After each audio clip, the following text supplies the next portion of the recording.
નમસ્કાર મિત્રો, વિડીયોમાં તમારું સ્વાગત છે। જે મિત્રો સંસદના બંને ગૃહ લોકસભા અને રાજ્યસભામાં શિયાળુ સત્રની કાર્યવાહી દરમિયાન વિપક્ષના સાંસદોએ ઉગ્ર વલણ અપનાવીને ભારે હોબાળો મચાવ્યો હતો।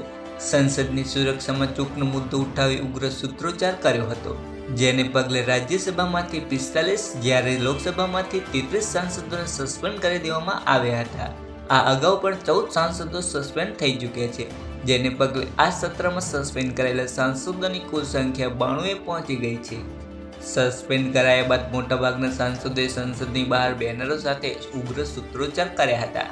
સોમવારે સંસદની કાર્યવાહી શરૂ થતાની સાથે જ વિપક્ષના સાંસદોએ સંસદની સુરક્ષામાં ચૂકનો મામલો ઉઠાવવાનું શરૂ કરી દીધું હતું। વિપક્ષની માંગ છે કે કેન્દ્રીય ગૃહમંત્રી અમિત શાહ સંસદના બંને ગૃહમાં સંસદની સુરક્ષામાં ખામી સર્જાય તે મુદ્દે પોતાનું નિવેદન આપે। વિરોધ એટલો ઉગ્ર સ્વરૂપ પર પહોંચી ગયો હતો કે લોકસભાના સ્પીકર ઓમ બિરલાએ 33 સાંસદોને સસ્પેન્ડ કરી દીધા છે। તો મિત્રો, આવી જ અપડેટો મળતી રહેશે, પરંતુ તમે ચેનલ પર નવા આવ્યા હોય તો વિડીયોને લાઇક કરી ચેનલને સબસ્ક્રાઇબ કરવાનું ભૂલતા નહીં। ધન્યવાદ।